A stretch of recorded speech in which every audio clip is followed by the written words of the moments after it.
And so to prepare our minds on what we're about to do, that is the taking of the bread and the drinking of wine, it is a duty and the privilege this morning of our Brother Phil to address us. Brother Phil.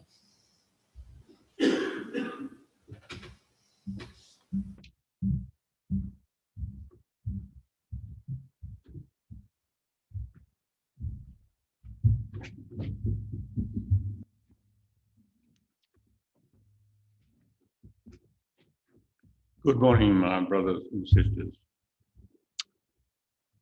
I want to start with a story of a young child advising their parent. The parent was working out in the garden, and the child came out and watched. And very quickly the child said, "You've got it wrong. You should do it this way." The child was 10. The parent was not impressed. He wasn't, well, they were not used to being told by their child of 10 how to do their job. And they made some curt reply. But the child persisted because they knew that they were right. "No, you must do it this way." The parent got angrier and dismissed the child. The child went back to the house in tears.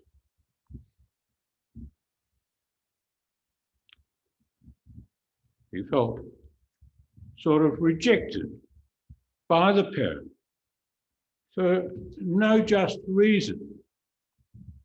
And I think even more that the child knew that he was right and that the parent was rejecting what the child knew to be true.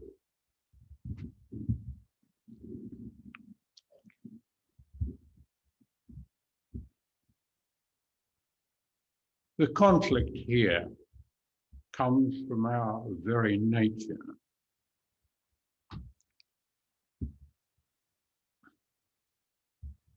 The parent felt that their authority and position in the family was being threatened, and they could not cope. And I thought that story had some similarity with the story we have just read about Nicodemus and Jesus. There was a confrontation here between Nicodemus and Jesus, which is actually not said in the text, but you can see it then. Nicodemus, being one of the main rulers responsible for the morality of the nation, felt it necessary probably to come to Jesus and to either offer support or even reject according to what he was told. And instinctively, as a ruler amongst the Pharisees, he would be trying to establish the Pharisees' authority. The background to all this wasn't particularly happy. John the Baptist, not that long ago, had said about the Pharisees, "O generation of vipers, who has warned you to flee from the wrath to come? Bring forth, therefore, fruits meet for repentance. And think not to say within yourself, we have Abraham to our fathers. For I say unto you that God is able of these stones to raise up children unto Abraham. And now also the axe is laid unto the root of the trees. Therefore every tree which bringeth forth not forth good fruit is hewn down and cast into the fire." Matthew 3, verse 7 to 10. And in this same chapter, the chapter we read this morning, but it was in chapter 2.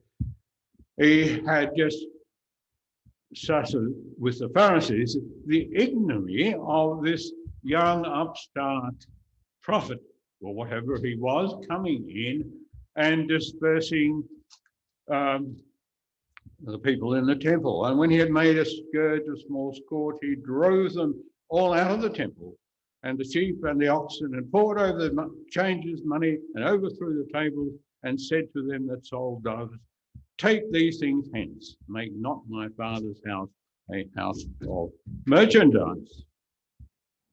And the Jews had said, "What sign showest thou unto us, seeing that thou doest these things?"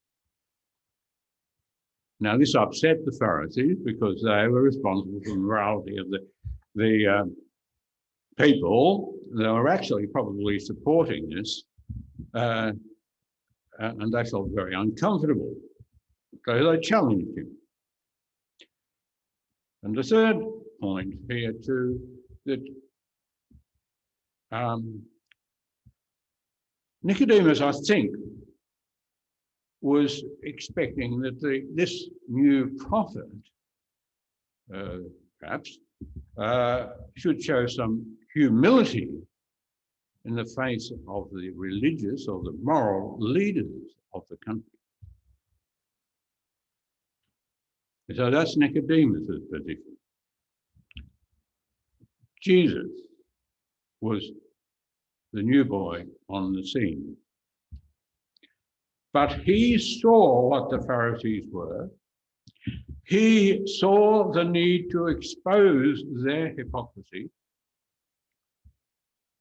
And he knew that their hypocrisy would result in the killing of the Son of God.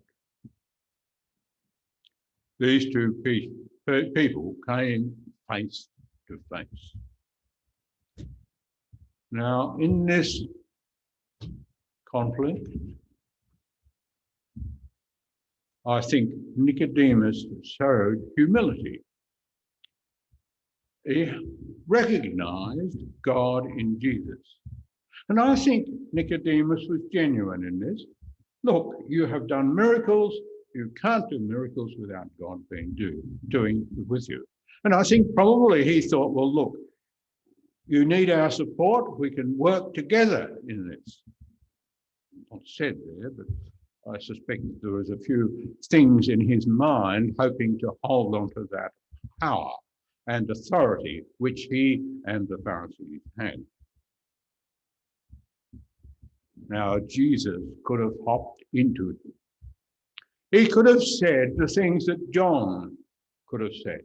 Or he could have said what he did say a little later, "Now, you Pharisees, make clean the outside of the cup and the platter and your inward part, but you make clean the outside, but your inward part is ravening and wickedness. Ye fools, did not he made that which is without make that which is within also? But rather give alms of such things as ye have, and behold, all things are clean unto you. And woe unto you, Pharisees, for you tithe mint and rue and all manner of herbs, and pass over judgment and the love of God. These ought ye to have done, and not to have left the other undone. Woe unto you, Pharisees, for you love the uppermost seats in the synagogues and greetings in the market places. Woe unto you, scribes and Pharisees, hypocrites, for ye are graves which appear not, and the men that walk over them are not aware of him. That was quite appropriate things to say to Nicodemus. They fitted probably very well. He might have felt a bit uncomfortable about some of them and what some of his friends, the Pharisees, were doing. But in general, he was supporting that sort of way. But Jesus didn't say that. He said what we sometimes say, the question really came out of the left field. It was completely unexpected by Nicodemus, and it left him in some confusion. Can a man enter the womb again and be born? Because Jesus said that a man had to be born again.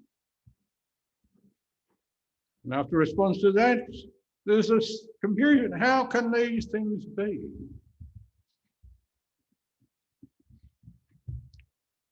Jesus offered a challenge. And I suspect Nicodemus, at this particular time, was already troubled in his mind about the whole situation. He had heard what John said. He had seen what Jesus did. He knew that Jesus had done miracles. And I think as leader of the Pharisees, he would have known that his group of people, there are many in it that were walking in the wrong way and would feel uncomfortable about that. So he is coming to Jesus quite uncomfortable. And it sort of reminds me of the situation where Paul was on the road of Emmaus, and God said, or Jesus said, "Why do you kick against the goads?" I think at that stage, Paul was being conscience-stricken about what he was doing. He didn't feel comfortable about it, but then he didn't know what to do. And this, I think, Nicodemus is feeling. He was coming to Jesus at a time when it was a good time to feed new ideas. And when Nicodemus was left, I don't think he had the answers. Well, he did, but he didn't understand them. And he was left to ingest, to think, and to try to work out the answer to what he had been told over the next few years. And indeed, certainly he did in the end find out that answer.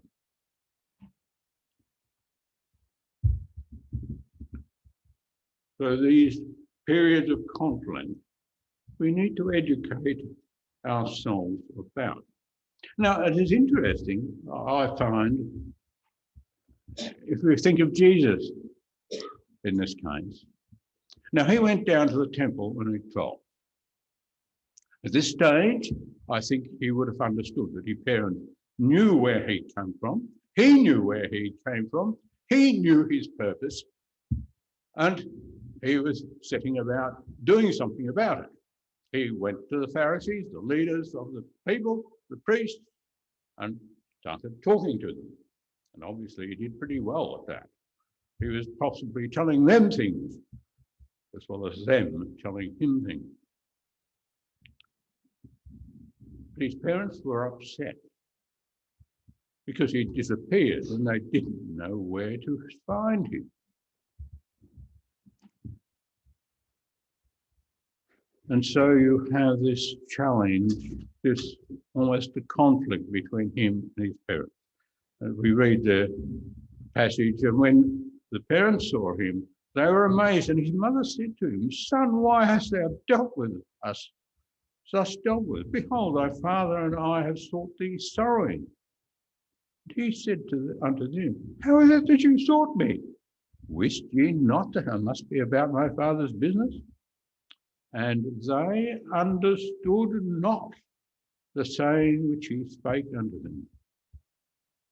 Now, clearly, even at this age, he will be far in front of his parents in understanding the word of God and many things about life. At least I believe that be so. He would be a very clever person. And clearly, in this instance, he was in front of them. But what happened was, it said, Jesus went down with them, the parents, he went back with them, came to Nazareth and was subject to them. But his mother kept these things in her heart. Clearly, in this incident, Christ recognized what was happening. Clearly, in this incident, he made his mind was directed to what his path was, and it was to be with his parents and be subject to him.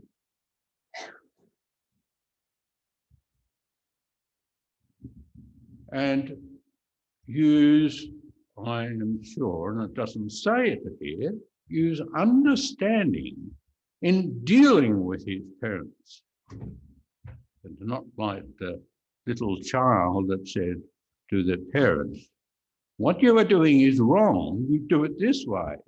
There are more subtle ways of perhaps doing it. And I think that Jesus would have understood and learned that he had to be gentle with his parents.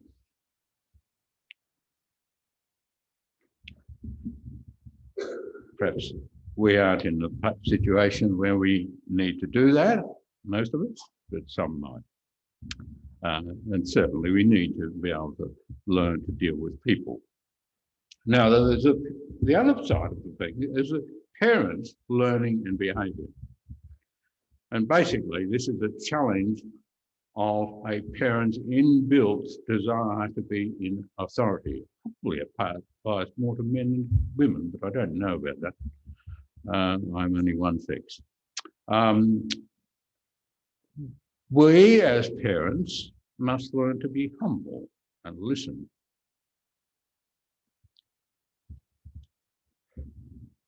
And we have Nicodemus there before Christ. And in fact, he did that. He listened to Jesus.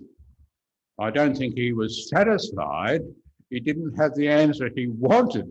He went away a little confused, but he did listen. And he didn't challenge Jesus. He humbly accepted that Jesus had some authority. And with a child, there is some balance in maintaining our integrity. In other words, we must keep to what is true. But we must be able to learn, if it is necessary, from the child.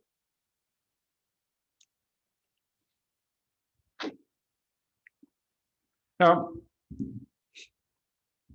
it's interesting, probably the main thing that I would feel that I had some authority, and probably I would hope that was most of you, that we, as compared to the populace in general, know the Bible. We know the truth, and we are to pass it on. And I thought I would add this little bit to this exhortation, and probably using some of my own experiences in teaching others. The first point I would make is when we teach others, to make our teaching positive. If you don't understand that, I will tell you a little story. It was when I was quite young, and it was one of the first times I would have gone out door to door giving out leaflets. And somebody said, well, what do you believe? So I said, I don't believe in going to heaven, I don't believe in an immortal soul, and I don't believe in Trinity. I can't remember exactly, but I got home and I thought about that. The answer was not absolutely, it might have been absolutely right, but it was a wrong answer to give. You give the positive answer. I believe in the coming of Christ, the setting up of his kingdom on the earth, and all the positive things about it. The second thing is, if you're talking to somebody, don't expect to turn somebody around in one conversation. Make sure you leave something with them to consider. And maybe they'll come back and we'll talk some more about other things. Give them time to think about what we are trying to tell them. And you'll see what Jesus did with Nicodemus. He didn't give him the answer. He gave him the path or the seed for the answer, which Nicodemus could think about it. One thing I do like when I'm preaching is talking about positive things, which leads logically to things which the person might be more uncomfortable with.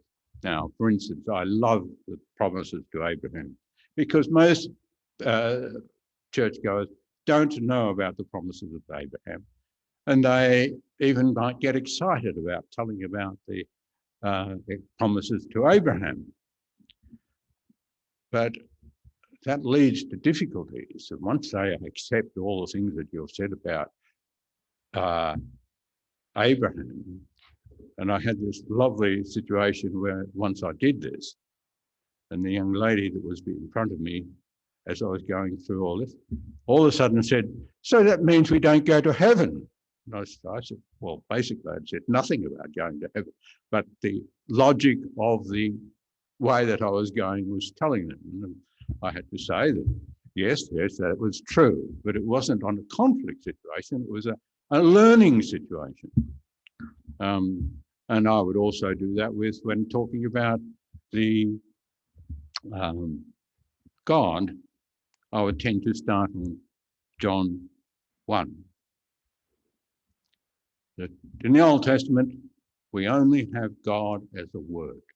We don't see him, we don't feel him. In the New Testament, that word became an actual person, and we can see God in that person, Jesus Christ. Now, when they come to challenge you, it is very hard then for them to use John 1. And always keep in your mind what your purpose is with the person. You want them to learn the scriptures. Our aim is not to win an argument. Maybe you've heard the sort of statement like this: I was talking to him about the devil and I really destroyed him. He had no answer at all. He hadn't a hope. And then next week he said, oh, that chap didn't come back again. the next week. I wonder why. No. See how Jesus taught with Nicodemus. He left him to go back, think about it and come back. I think the best thing is of all is that we can encourage people to read the scriptures so the conversion comes from within them and not so much from us. Let's go back to the parent and the child, where they got it wrong. The parent needs to be humble and to consider the child. And the child should not confront unnecessarily their guardian or parent. And those are the lessons which we should take. It's interesting that the confrontation between Nicodemus and Jesus began a process of redemption, which finished with Nicodemus being at the burial of Jesus. And we might see these sort of steps in our own life. God prepares our minds for what he wants to tell us. We have to go through some sort of challenge. It might be, going back to when Israel returned and established as a nation, the effect that has on us and makes us then, we have a question, we need to go and get an answer. It might be an incident of great loss, great suffering, some unanswerable problem which we sit and toy with. And in this case, God can deal with that really fertile mind and set the seed, not necessarily the whole answer, but the seed of the answer. As a result, when the soil has already been cultivated to accept it. And I suppose the instances which I think of this is in the case of people who are not Christadelphians, who go to a church, discover all sorts of things in the Bible, and they are left confused because the church doesn't teach this, and different churches teach different things. And then the person has come to an instance, as I know, of a Christadelphian who tells them what they need to know to put all these things together. And there's quite a few occasions when that sort of thing has happened, that God has prepared their mind and they've actually, the Christadelphian has just come out of nowhere and answered the questions that they wanted. God tries us, as I said. He poses problems and makes us try to answer the questions. He prepares our minds. And with mind so prepared, the answer is provided. Or as I said, the seed is sown at the appropriate time. Very, very interesting comment by a friend recently.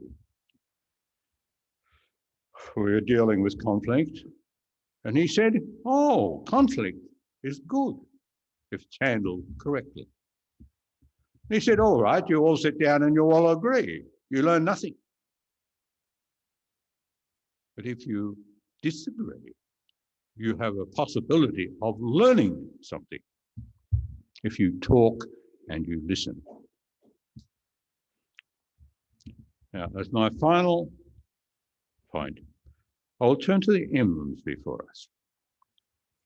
Now, they pose not an answer, but a question. What are the bread and the wine? They are flesh and blood. Well, the Catholic Church says so. They take it literally, but we don't. They are really posing a question for us, which I think we think about every time. What is this bread and wine?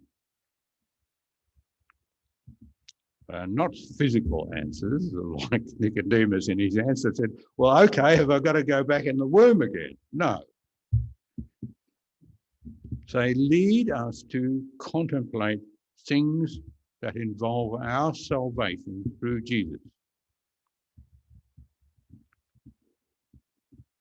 And in most cases, it might provide new answers, but in most cases, it would be reinforcing the answers which we have already considered and made in our minds. And it is interesting that these answers are really peculiar to each one of us. Not each one of us is going to be thinking exactly the same thing about the bread and wine. There is such a wide things, a lot of things that they represent and are associated with. But the great thing is that now, as we come together and take the wine, they bind us together because we are seeking all-seeking salvation and a true relationship with our Saviour.